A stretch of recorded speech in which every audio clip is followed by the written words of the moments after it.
You'll get nothing. Not a penny, not a photo, not even her old recipes. My cousin Eliza's words sliced through me like ice as we stood in the cramped waiting room of Wilson and Associates law firm in downtown Chicago, her perfectly manicured nails tapped against her designer purse, the same purse I knew cost more than my monthly rent. The January wind howled outside, but inside, something much colder had settled in my chest.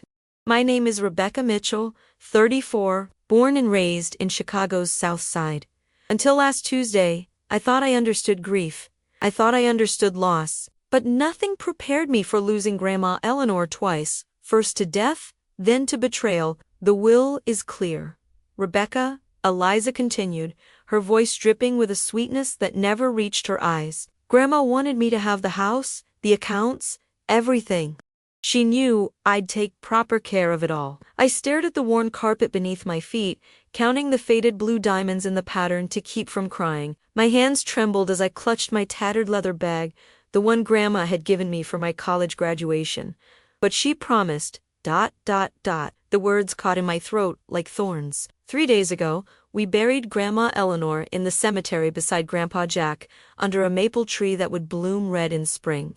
For 47 years, she'd lived in that little Victorian on Maple Street, the house where she'd raised my father after my grandfather died, the house where I'd spend every weekend of my childhood while my single dad worked double shifts, the house where Grandma had held my hands just 2 months ago and whispered, "This will be your home when I'm gone, Becca." I've made sure of it. But now, according to Eliza, it would all go to her, the cousin who visited twice a year, who sent expensive but impersonal gifts, who couldn't even remember which cookies were Grandma's favorite. Mr. Wilson's assistant finally called us in. The lawyer's office smelled of old books and coffee, with certificates covering nearly every inch of the dark wood-paneled walls. Mr. Wilson himself was older than I expected, with silver hair and reading glasses perched on the end of his nose. He gestured for us to sit in the 2 leather chairs facing his imposing mahogany desk.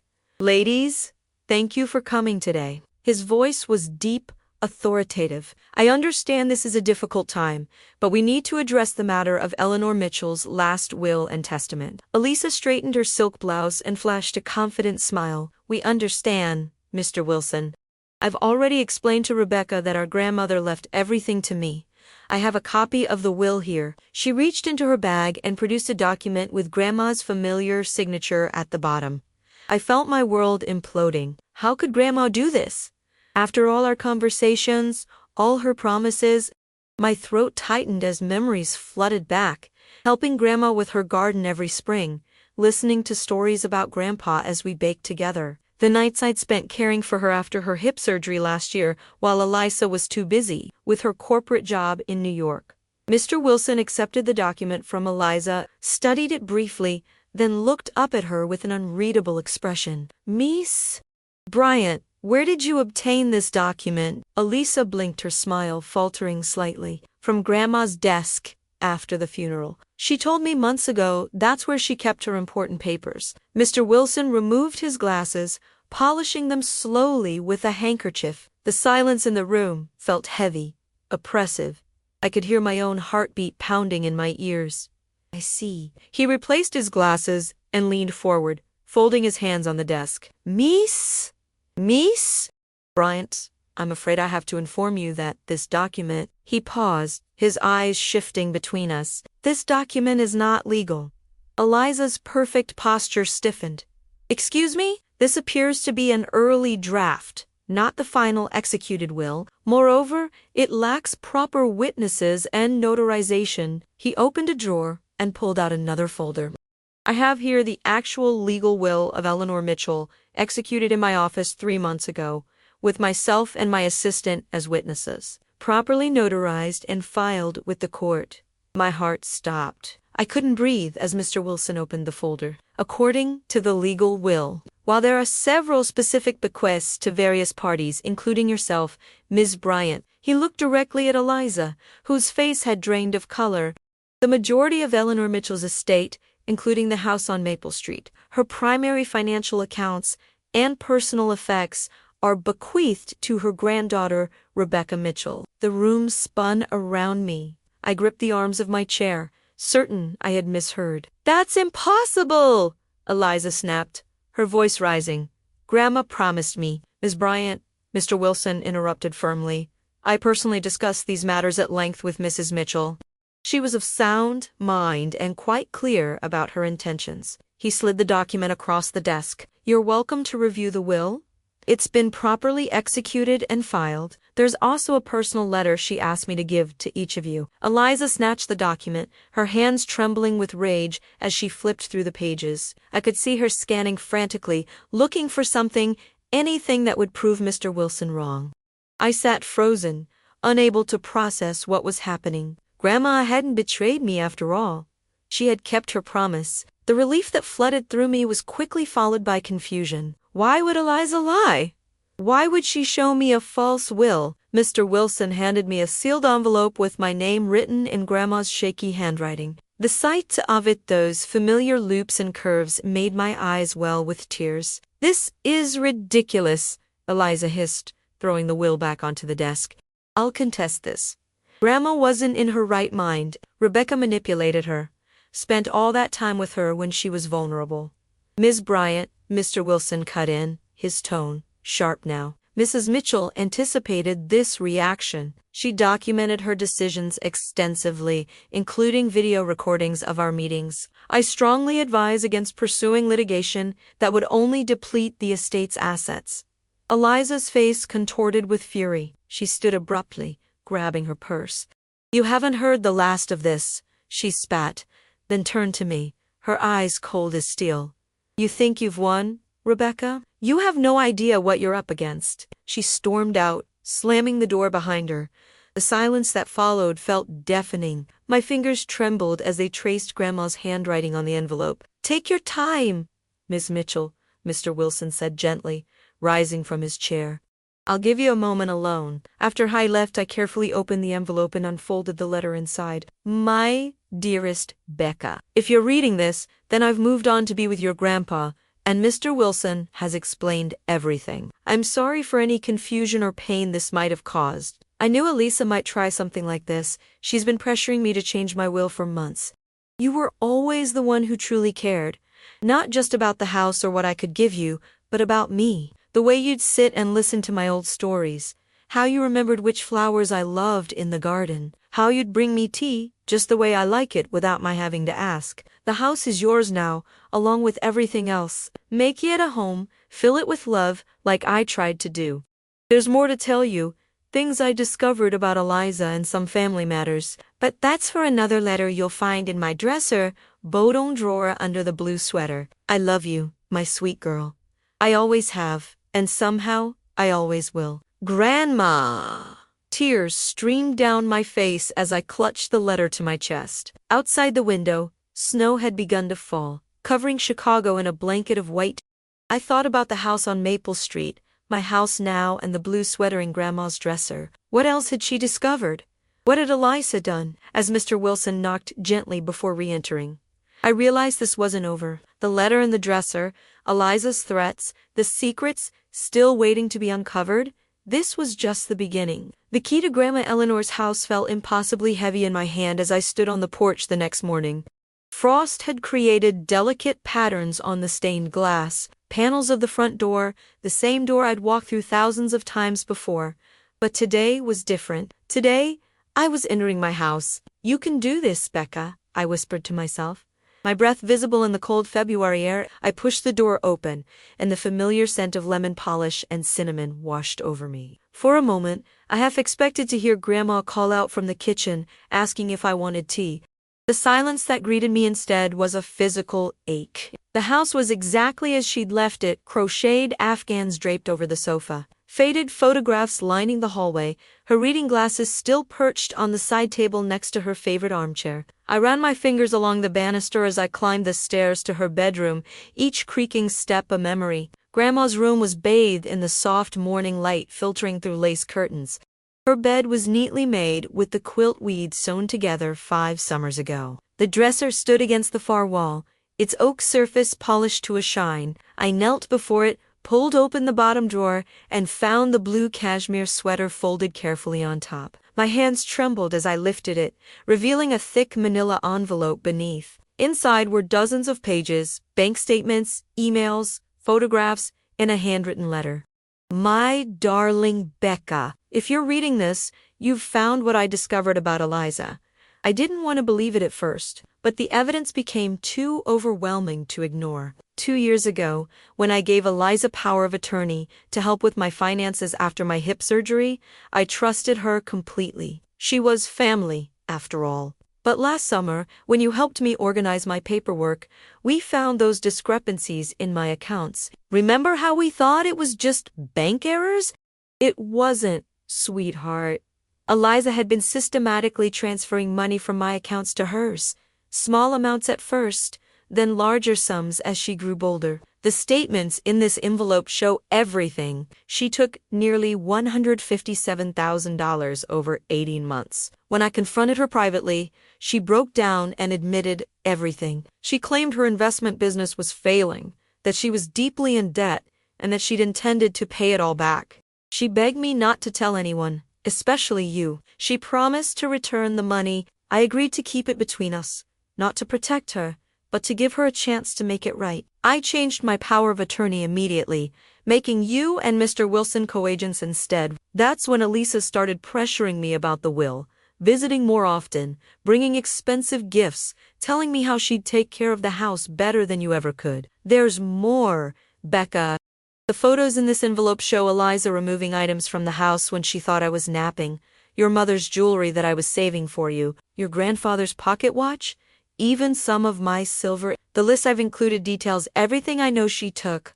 I've already spoken with Mr. Wilson about this. If Eliza contests the will or threatens you in any way, he has my permission to use this evidence.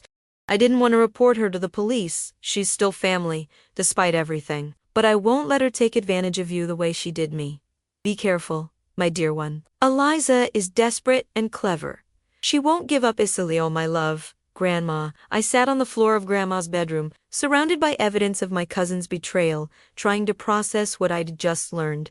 The Eliza I knew, or thought I knew, had always been ambitious and a bit cold, but I never imagined she would steal from our grandmother. The photos showed Eliza slipping jewelry into her pockets, carefully wrapping the silver in cloth before placing it in her bag, checking over her shoulder as she did so. One particularly damning image showed her at Grandma's desk, holding what must have been the fake will I'd seen yesterday. My phone rang, startling me. Unknown number. Hello, I answered cautiously. Rebecca. Eliza's voice was tight, controlled. We need to talk. I think Mr. Wilson made everything pretty clear yesterday, I said, trying to keep my voice steady despite the anger building inside me. Don't be naive. That old man doesn't know everything. There was a pause. I'm offering you a deal. You sign the house over to me, take a reasonable cash settlement, and we both walk away happy. I glanced down at the evidence spread across the floor. Why would I do that, Eliza? The will is clear, because, dear cousin, her voice dropped to a threatening whisper. I know things about you that you wouldn't want made public. Remember that summer in college? The incident with Professor Harrington? My blood ran cold. How did she know about that? I'd never told anyone, except Grandma. That's ancient history, I managed to say. Is it? I wonder what your boss at the school would think if they knew their beloved kindergarten teacher once. Stop! I cut her off. This is blackmail, Eliza. I prefer to call it negotiation. You have until tomorrow to decide. I'll text you the details of my offer. She hung up. I sat frozen, the phone still pressed to my ear as panic rose in my chest.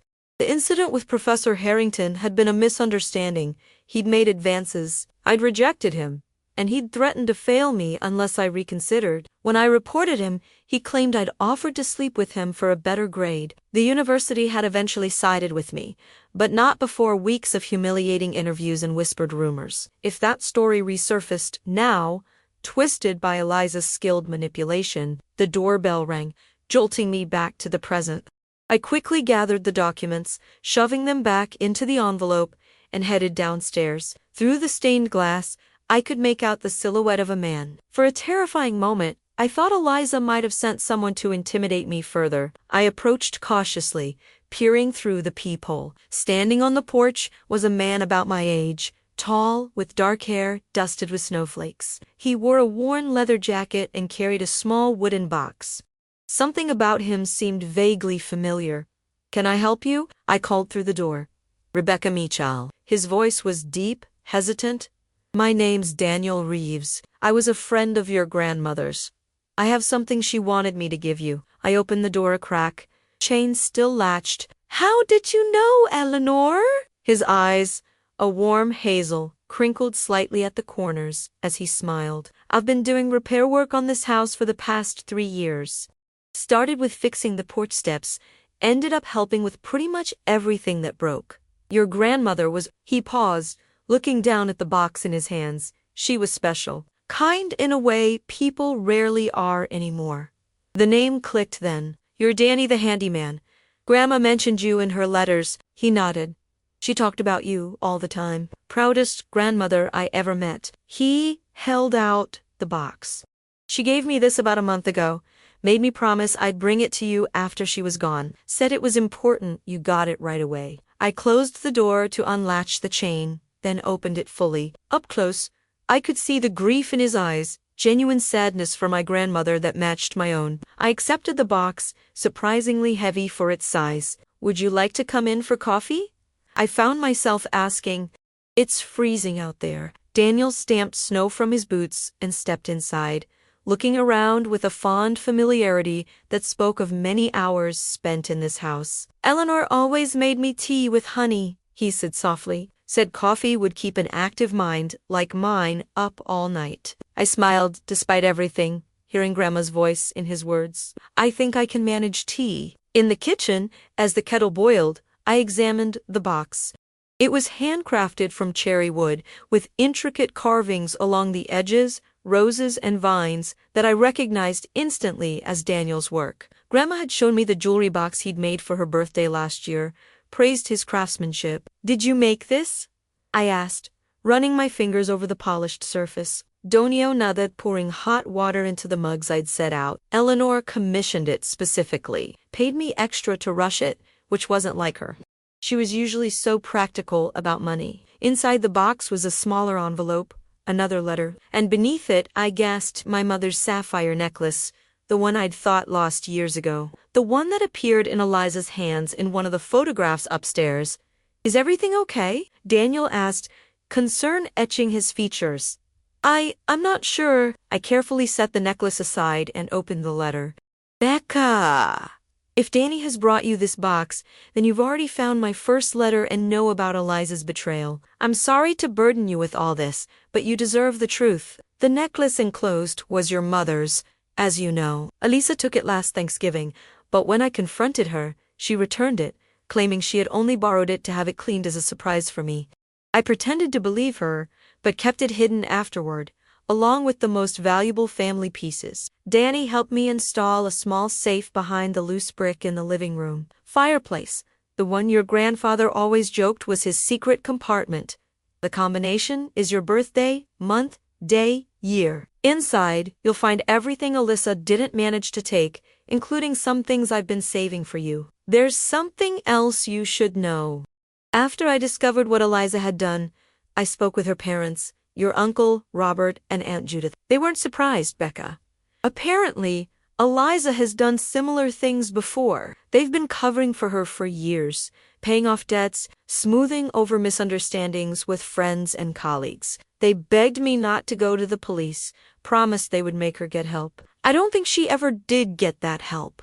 And now, I worry about what she might do when she realizes she can't manipulate or threaten her way into getting what she wants. The Eliza I once knew, the little girl who used to play dress-up in my pearls, is still in there somewhere, beneath all that greed and entitlement. But until she faces consequences for her actions, she never change. Danny knows nothing about any of this, but he's trustworthy and kind. He's been a good friend to me these past few years.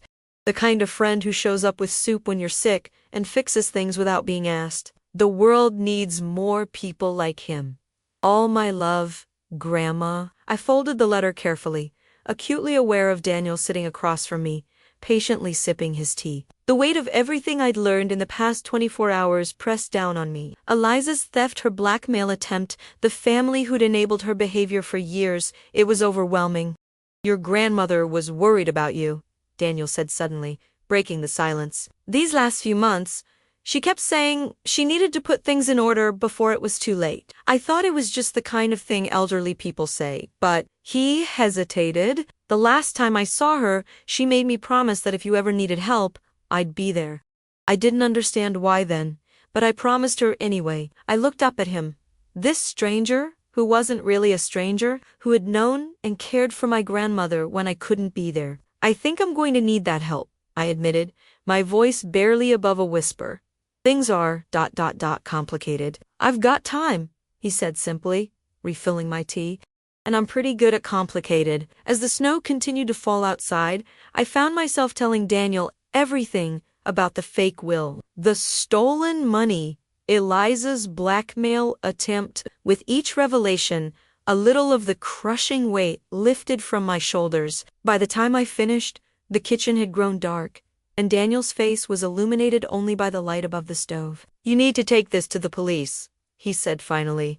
"Theft, forgery, blackmail, these are serious crimes." "She's family," I protested weakly, echoing Grandma's words. "Family doesn't steal from you. Family doesn't try to blackmail you." His voice was gentle but firm. "Your grandmother gave Eliza a chance to make things right, and she chose not to take it. Now, you have to protect yourself." I knew he was right, but the thought of officially accusing my cousin, of potentially sending her to jail, made me physically ill. Despite everything, I remembered the Eliza of my childhood, the girl who taught me how to French braid my hair, who stayed up all night with me when my first boyfriend broke my heart. "Let me think about it overnight," I said finally. "Tomorrow I'll decide what to do." Daniel nodded, understanding in his eyes. As he rose to leave, he hesitated at the kitchen door. "Whatever you decide, you don't have to face it alone. Your grandmother made me promise. Remember?" After left, I went to the fireplace in the living room. The loose brick was exactly where Grandma had described, and the safe behind it opened with my birthday just as she'd said. Inside were jewelry, boxers, documents, and a photo album I'd never seen before. I sat cross-legged on the floor, examining each item by the light of the fire I'd built. There was a letter from my grandfather to my grandmother, written while he was overseas during the war. There were stock certificates and bonds, carefully preserved. And there, at the bottom, was a small velvet pouch containing my grandmother's engagement ring, a simple diamond in a vintage setting that I'd always admired. The photo album contained pictures I'd never seen before. My father as a baby, my grandmother as a young woman standing proudly in front of this very house when it was newly purchased, my grandfather in his uniform, and tucked between the pages was another envelope with my name on it. I was reaching for it when my phone rang again. "Eliza?" This time, I didn't answer. Instead, I turned it off completely, tucked the envelope into my pocket for tomorrow, and curled up on the sofa beneath one of Grandma's Afghans. Tomorrow would bring decisions, confrontations, and consequences, but tonight, surrounded by the treasures my grandmother had protected for me, I allowed myself to simply grieve for her, for the family we once were, and for the innocence that Eliza's betrayal had shattered forever. The notary public's office on Wacker Drive was busier than I expected for a Thursday morning. Professional-looking people rushed in and out, clutching documents and checking watches. I sat in the waiting area, the manila envelope of evidence heavy in my lap, watching the door with growing anxiety. After a mostly sleepless night, I'd made my decision. Before going to the police, I would confront Eliza one last time, not out of mercy, but because I needed to understand why. Why she had stolen from our grandmother, why she had tried to cheat me, why money meant more to her than family. The notary's office seemed like neutral ground, public enough to be safe, private enough for the conversation we needed to have. Mr. Patterson, the notary I'd spoken with earlier that morning, had been understanding when I explained I needed a place for a difficult family discussion, followed potentially by document notarization. "Conference room B is yours for the hour," he'd said kindly. "Just let me know when you're ready for the official business." At precisely 10 a.m., The glass door swung open, and Eliza walked in. Gone was the designer outfit from the lawyer's office, replaced by a simple black turtleneck and slacks. Her hair was pulled back severely, her face pale but composed. She spotted me immediately, her expression hardening as she approached. "This better be worth my time, Rebecca," she said by way of greeting, settling into the chair across from me. "Have you considered my offer?" "I have," I replied, surprised by the steadiness of my own voice. "And I've brought a counteroffer." Eliza's perfectly shaped eyebrows rose slightly. "I'm listening." I led her to conference room B, closing the door behind us. The small room contained only a table for chairs and a large window overlooking the Chicago River, now frozen and snow-covered. "Before we start," I said, "I want you to know that everything we discuss here will be recorded." I placed my phone on the table between us, the recording app already running. "For both our protection," a flicker of unease crossed Eliza's face. "Is that really necessary? Given what I've discovered in the past 2 days?" "Yes, I think it is." I opened the manila envelope and methodically laid out its contents on the table. The bank statements showing the unauthorized transfers, the photographs of Eliza taking items from the house, Grandma's detailed letters explaining everything. The color drained from Eliza's face as she stared at the evidence before her. Her hands, usually so steady, trembled slightly as she picked up one of the photographs, an image of herself slipping Grandma's silver letter opener into her purse. "Where did you get these?" she whispered. "Grandma took them. She knew what you were doing, Eliza. She knew about all of it." I kept my voice level, fighting to control the anger that threatened to overwhelm me. "She gave you a chance to make it right, and instead, you tried to steal everything from her and from me." Eliza's composure cracked then, her carefully maintained facade crumbling as she stared at the evidence of her betrayal. "You don't understand," she said, her voice barely audible. "I had no choice but to steal from our grandmother. No choice but to forge a will. No choice but to blackmail me." The words came out sharper than I intended. "Explain it to me, Eliza. Make me understand." She looked up at me then, and for the first time, I saw something real in her eyes, not calculation or manipulation, but raw, desperate fear. "My business is gone, Rebecca. Everything I built over the last decade, gone. I made some investments that didn't pan out, took on partners I shouldn't have trusted." Her words tumbled out faster now. "I'm not just in debt, I'm being threatened. These people, they're not the kind you can negotiate with. They want their money, and if I don't pay them..." She trailed off, wrapping her arms around herself as if suddenly cold. "So, you decided to steal from Grandma instead? From family?" I pushed the bank statements toward her. $157,000, Eliza.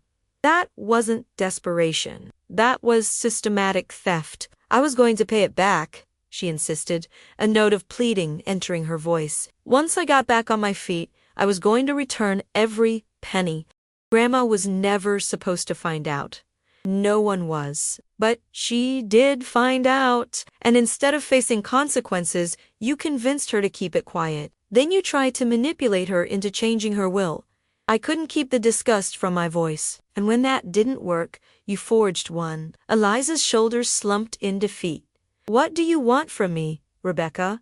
Why am I here?" I took a deep breath, steadying myself for what came next. "My counteroffer is this.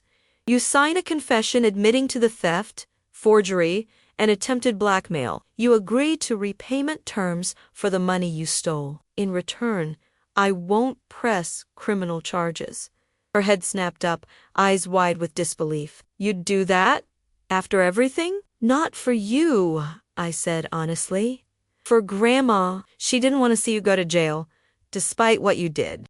She wanted you to get help, make amends, become the person she always believed you could be." Eliza stared at me for a long moment, then at the evidence spread across the table. Finally, she asked in a small voice, "What are the repayment terms?" I slid a document across the table, one I'd prepared with Mr. Wilson's help early that morning.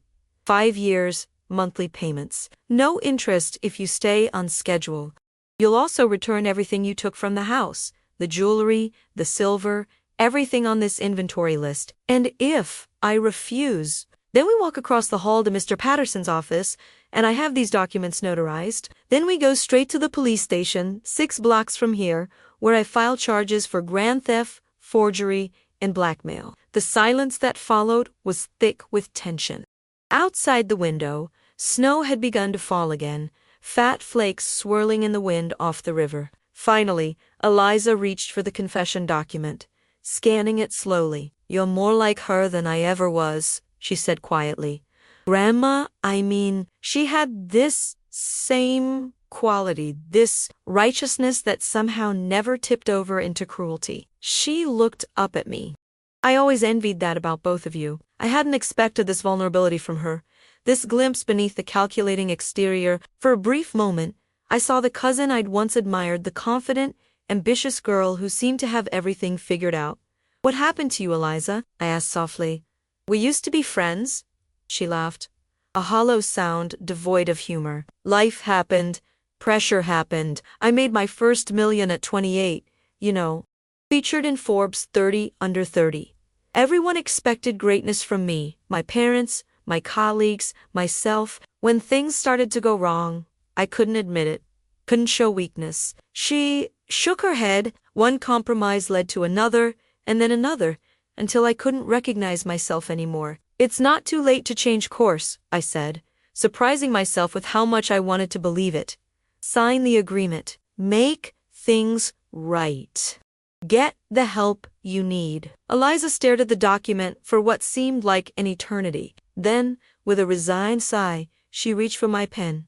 "I'll need copies of everything, of course." As she signed, I felt no triumph, only a profound sadness for what our family had become, for the relationships that had been damaged perhaps beyond repair. When she finished, she pushed the document back toward me, avoiding my eyes.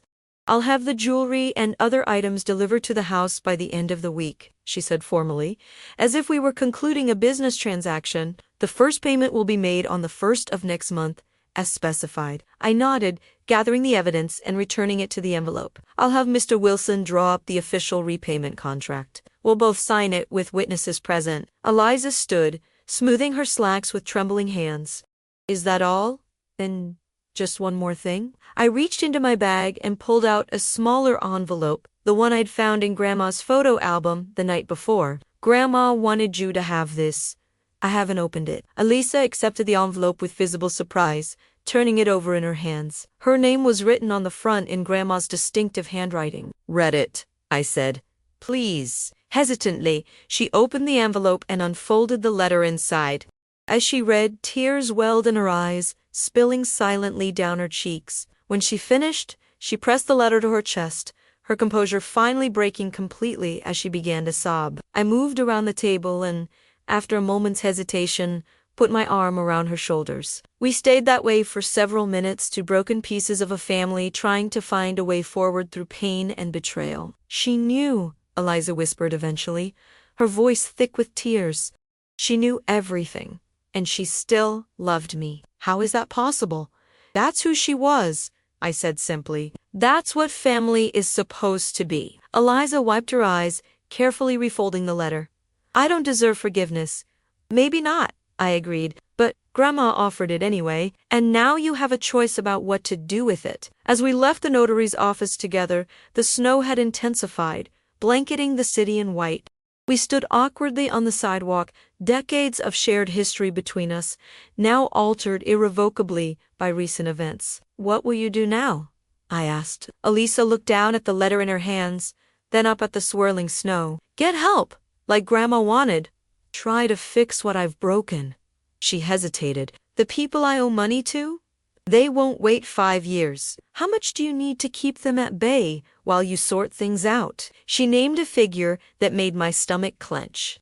It was substantial, nearly a third of what I'd inherit from Grandma's accounts. "I can help," I heard myself saying, surprised by my own words. "Not everything, but enough to keep you safe while you figure things out. Alone, with the same terms as our agreement." Eliza stared at me in disbelief. "Why would you do that?" "After everything," I thought about Grandma's letter to me, about Danny's kindness, about the values I'd been raised with. Because it's what Grandma would have done. And because despite everything, you're still my family." We parted ways with a tentative plan to meet the following week. As I watched Eliza walk away, shoulders hunched against the snow, I felt neither victory nor defeat, only the quiet certainty that I was honoring Grandma's true legacy, compassion, even when it's difficult. Especially when it's difficult. Back at the house, my house now, I found Daniel on the porch, clearing away snow. He straightened when he saw me, concern evident in his expression. "How did it go?" he asked, leaning his shovel against the railing.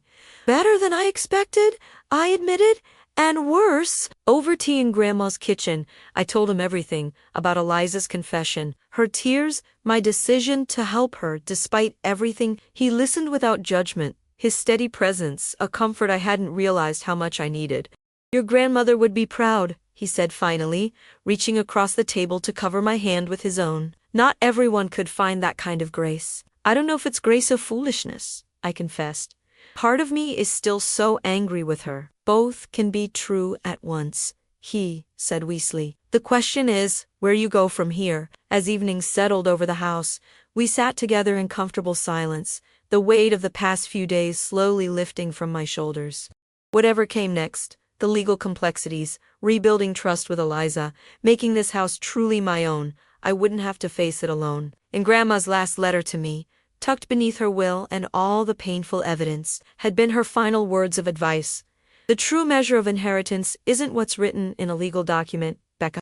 It's the values you choose to carry forward." Looking around at the home she'd created, feeling the first stirrings of healing where there had been only betrayal, I knew exactly which values I wanted to preserve.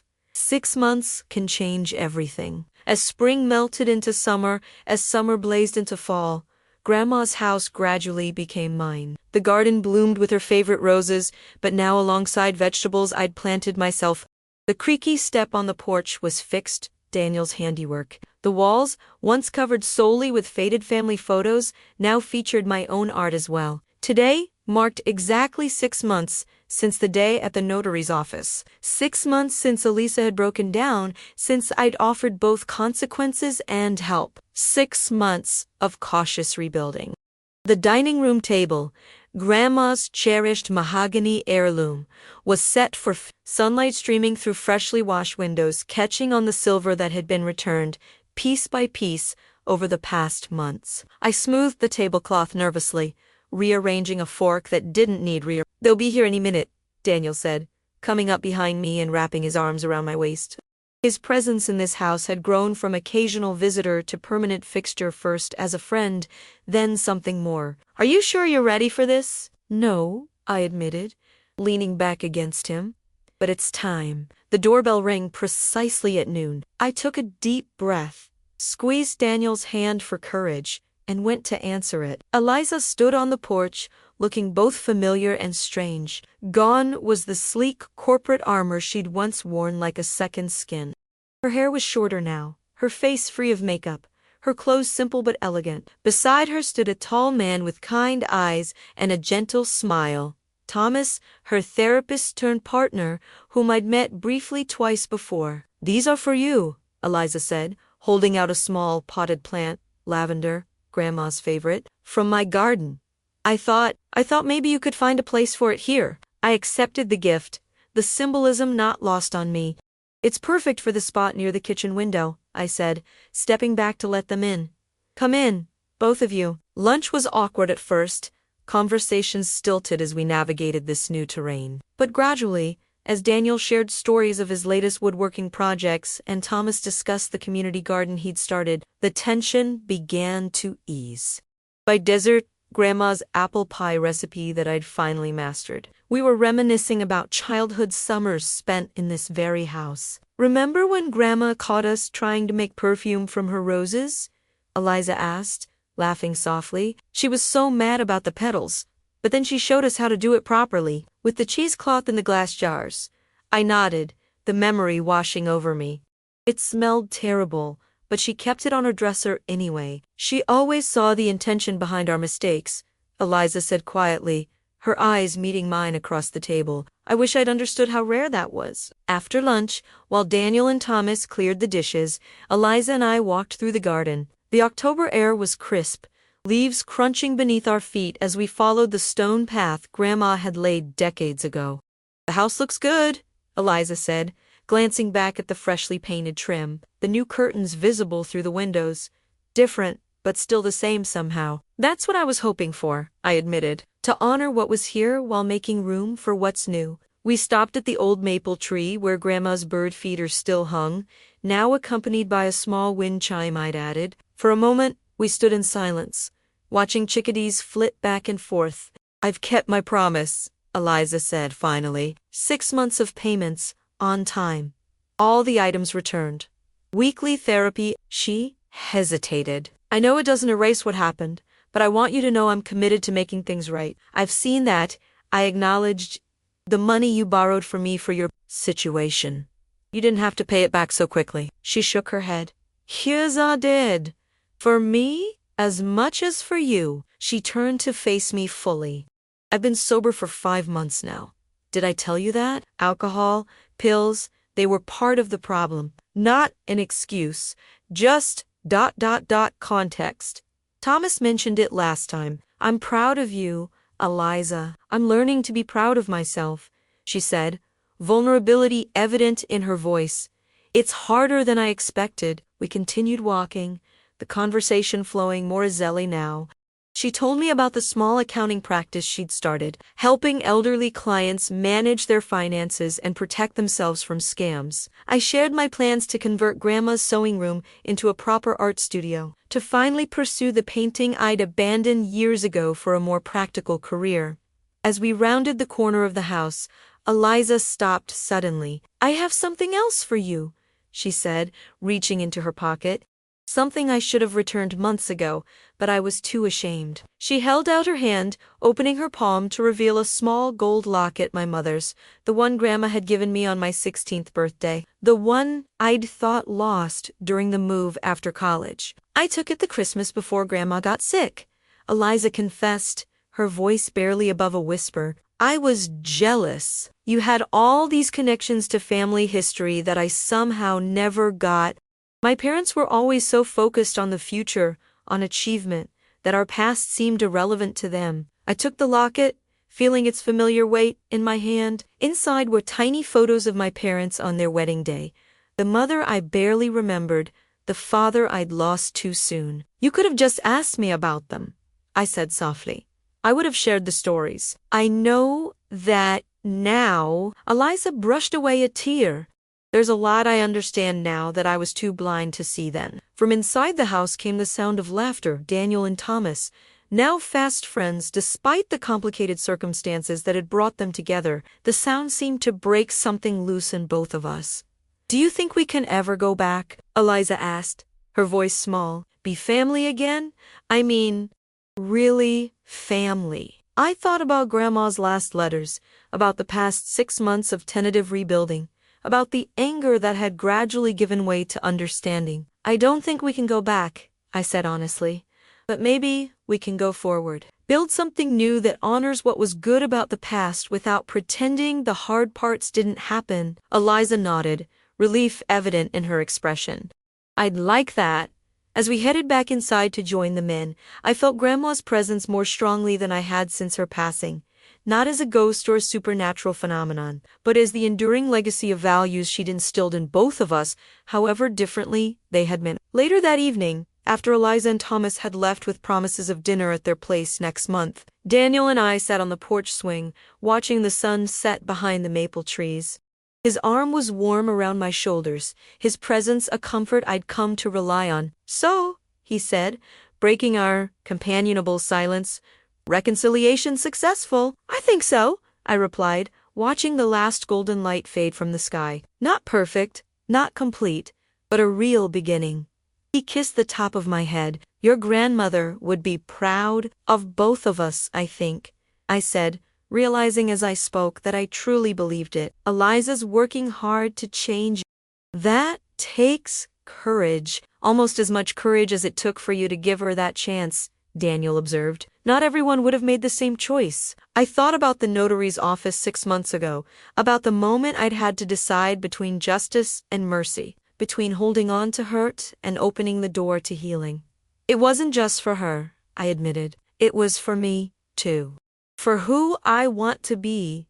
Inside the house, through the open window, we could hear the antique grandfather clock Grandma had cherished, the one Daniel had carefully restored, chiming 9 times. The sound echoed through the rooms that had witnessed generations of my family's triumphs and failures, joys and sorrows. You know, Daniel said thoughtfully, when your grandmother hired me to fix that first squeaky step, she told me something I've never forgotten.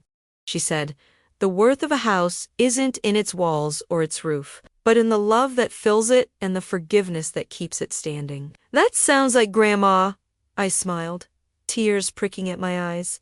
As night fell completely, wrapping the old Victorian in darkness relieved only by the warm glow from its windows, I thought about inheritance, not just the physical house and its contents, but the weightier legacy of values, the choice each generation makes about what to preserve and what to leave behind. My grandmother had left me everything, just as she promised, but the most valuable part of that inheritance wasn't listed in her will or locked in her safe. It was the example she'd set, the wisdom she'd shared, and the love that had guided her actions even when faced with betrayal. In the end, what the lawyer had declared not legal had led me to something far more profound than mere ownership of property. It had led me to an understanding of family that transcended blood ties and legal documents. Family as a choice we make every day. A commitment to see beyond mistakes to the possibility of redemption.